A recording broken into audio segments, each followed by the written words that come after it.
can nice people overthrow tyrants? Is it even possible?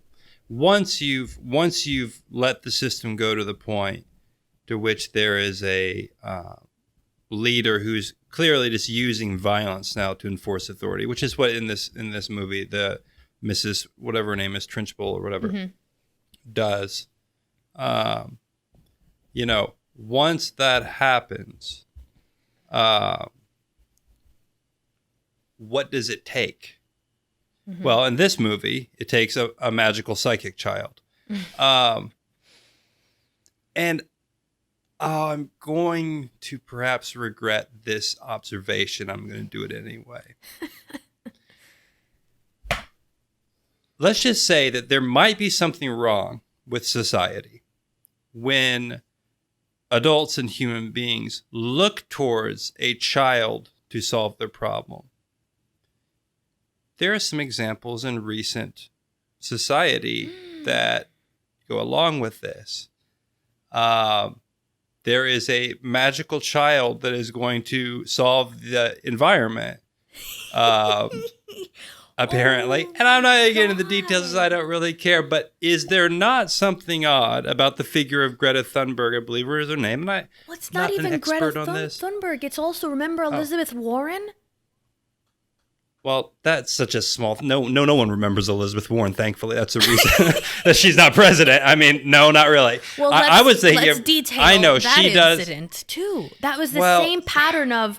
And it's, of course, it's this posturing. I know that she's not... Well, God, let's hope that she's not serious when she said, I would like to appoint a child. This child should be the one that decides who the head of the education, whatever position would be. I mean, it's the kind of like silly talk, right? Like this kind of silly talk that if you went back just 50 years, about 50 years, and you were in a position of authority as a politician, and you said, in a serious way, I seriously think I'd like to get this child's counsel on who should be appointed in this position because they're in schools, so they know about education and the business of running schools in an entire country. I'd like their counsel. I'd like the counsel of this, what is Greta Thunberg, like 12 years old? No, but I think she's like an adult now. I'm not sure. It's a symbol. She was very young when it started. It is a symbol. Yeah. It is a symbol. It's a strange symbol of the golden child or something, right? But it's like, what does it mean when our systems of power, of authority, defer their own authority to a golden child? It's almost like this kind of subtle admittance that they know damn well that they're not doing what they should be doing, or that they cannot do what they are claiming that they will do. Instead, it's this kind of like, let us turn to the oracle child, like something pure, something innocent. It's very weird. It is. And there's something, if you want to get really weird, love to get really weird. Yeah, that's what we do. So and really speculative. Yeah.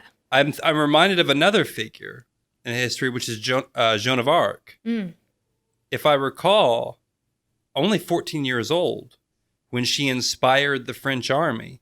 But here's the problem with all of this, is it depends on what you think is actually going on here.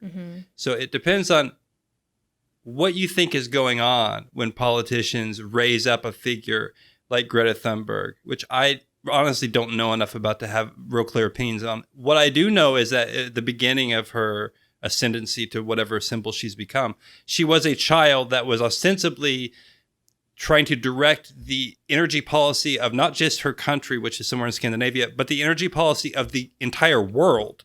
Now, there's something. Let's calm down and put aside our differences for a second, okay? Whatever those differences may be. Can we at least agree that there may be something wrong with a system that looks towards a 15-year-old child, regardless of gender, male or female? Maybe there's something wrong here, or there's something going on. So now my suspicious mind might say, what they're actually doing is they're taking this kid, they're making them a symbol, and then they're going to use that symbol. And then they're going to discard that symbol when it's no longer useful for them, or use them as a kind of scapegoat.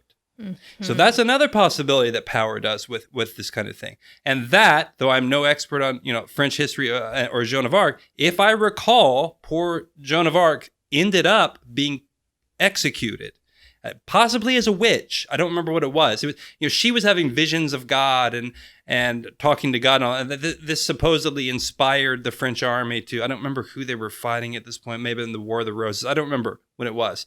War of the Roses was English. It was probably the French and the English fighting each other. I don't remember. But there's something weird. Now, in this film, it works out all right. The kid actually does put things together. She's the only one that does. But this is a fictional movie. So can we at least agree there's something weird when you take responsibility and you put it over on a kid for such things that adults should have under control? And this is a very weird dynamic psychologically, because if you look at the family dynamic, right, that's actually a very unhealthy dynamic that causes damage to the child emotionally later on. If the parent treats the child like an equal, in effect, it robs the child of their childhood and of their naivety, because they get brought up to the level of the adult. And suddenly they're having to grapple with these adult issues. And in some cases, which you do see in Matilda, save the adult, which saddles the child as they grow up with issues of codependency, of feeling like they need to constantly be hyper responsible for everyone around them, that they cannot rely on others because they are always the one that had to rescue even their figures of authority, their parents, whatnot. So psychologically, that dynamic of the golden child that shall save us, foolish adults, doesn't hold water. Like, it's actually not a psychologically fit model. So if we look at it in terms of different models, I would look at the what I saw in Matilda, when you brought up that point that, like, okay, why is she turning to a child to get back in her own rightful home? Why does she need a child to stand up to Miss Trunchbull? It's not Miss Honey that stands up to Miss Trunchbull in the beginning. It's first Matilda, and Matilda uses mockery to undermine Miss Trunchbull, to make her this figure of ridicule so that the other kids join in and no longer fear her. Miss Honey, actually, I think, if I recall in the movie, is like kind of afraid when she sees the kids laugh, or when she sees Matilda laugh at Miss Trunchbull. She kind of like, it's like, don't do that, type of thing. That protects that power. That actually protects the facade of terror that enabled Miss Trunchbull to lord over all these children and abuse them. So, okay. But the other thing you can see, though, when I saw that, I think that that's an interesting analysis to look at, particularly because you see it in real life, which is a strange dynamic. Because there's two things here. Okay, one, I see that you could analyze it from, okay, the salvation lays with the next generation. That would be the more reassuring, optimistic analysis of why Miss Honey and the whole school depended on the one child, is that it's not a child per se, but the next generation that will have the backbone to stand up to the powers that the adults in the previous generation did not. So we hope that that's true. But now that I think of it from the angle that you put forth, there's also this kind of backwards, upside down world that comes from a society that believes in the thing of the golden child, the child oracle, the one that, we can listen to this child on these complicated world issues and stuff like that. It creates this strange backwards dynamic where you have children running the show, and where it's almost like it incentivizes or encourages immaturity. And I mean that in the most literal definition, like immature behavior, thinking, forms of being, not just like an insult. It encourages or fosters immaturity in our systems. So it's like when I look at politicians now, when I look at the media, when I look at a lot of the figures we're supposed to look at and have respect for because they're accomplished, they're in positions of power, whatnot, I don't see a lot of maturity. A lot of the times I see petty snarkiness, I see intellectual dishonesty, I see lack of integrity, I see childishness, I see dishonesty. I mean, these are all things that you teach children not to do, right? And so in some ways, especially when I've seen like politicians kind of get like snarky and bitchy with each other, that's child shit. So it makes me wonder if we have this dynamic now of raising children up as like some kind of answers, equals. And I'm not saying that children are not, don't deserve rights or whatever, but they have a childhood. They need to have a childhood. If we merge childhood into adulthood and make it something equal with adults, then do we just become a society of children? Do we just become an immature society where Greta Thunberg directs energy policy for the world and the head of the education system is a child? That's what I start to wonder is like, are we not becoming serious anymore? Are we no longer adults anymore if we can't see the difference between an adult role and what that entails and children's role and how those are different? Well, my concern is less the details of any particular figure as it is a diagnosis of a problem which you're getting to, which is perhaps what I actually think is happening is that for the most part, children are used as symbols because they kind of seem ostensibly not entrenched or ideologically motivated, which is not true, but they're used for symbols like that. They're pure. It's that whole archetype thing, right? Of like they're innocent, right? But the real concern is that if it's true that, and this is all generalities, but if it's true that the politicians and the figures of power have become a little childish. Mm-hmm. The real scary thing is that maybe they don't even see a maybe they're just like looking at a child and thinking it's kind of their equal. Mm-hmm. I mean, now look, there's a generational aspect to some of this,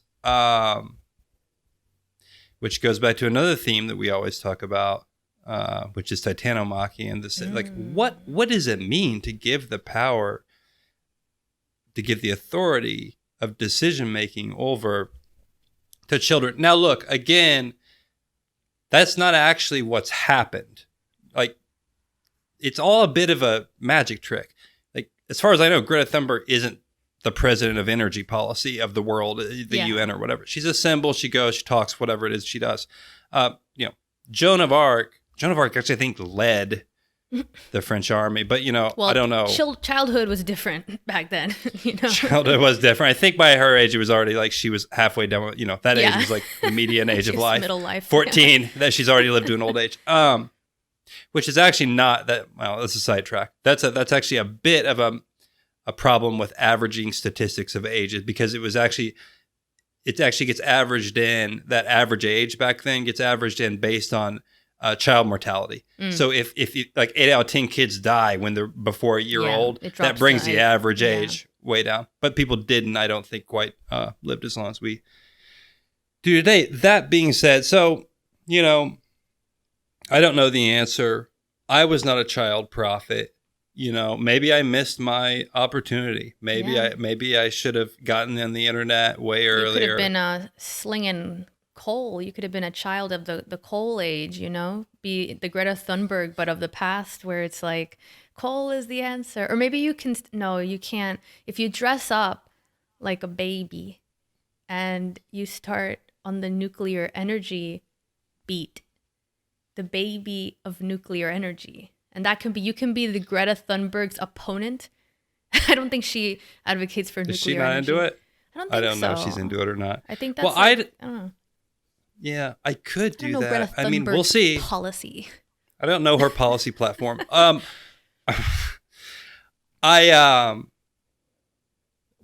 take that under consideration. I'll actually ask some of my child advisors if they think that's a good marketing opportunity, and then I'll get in touch with the with nuclear power but board. The other thing that, before I forget, the other thing of like the childishness of a culture that raises up children as if they have legitimate insights into complex adult problems is that you see that in kind of where the culture starts to go in certain respects. I mean, when we have all these issues with like people protesting comedians, the idea of campuses now, university campuses becoming safe spaces, trigger warnings for books, like all these things that are really like for children. They're for children, but they're stretching out of actual childhood and reaching into adulthood. Because when you're on a college campus, you're an adult. You don't need anyone to make a safe space for you. You don't need warnings on books because you can look at the book and say, I don't think I can handle this. And you put the book down as an adult. So when we have these guide rails, these things that are traditionally for children, like, I mean, the little plugs that you put into the outlet because the child doesn't know that if they stick their finger in an outlet, it's not good. So these kind of like safety mechanisms for people that don't know enough to know how to be safe are starting to go out of childhood and into adulthood. And that's when I start to wonder, to your point, do we even realize the nonsense of like holding up children as saviors, as insightful, if we too become so immature? I have a solution to all of this. Are you ready for one of my classic solutions to all of this? Should I cut the recording while you go on that solution? Child soldiers. This is the wave of the future. Now, I can take a child soldier seriously.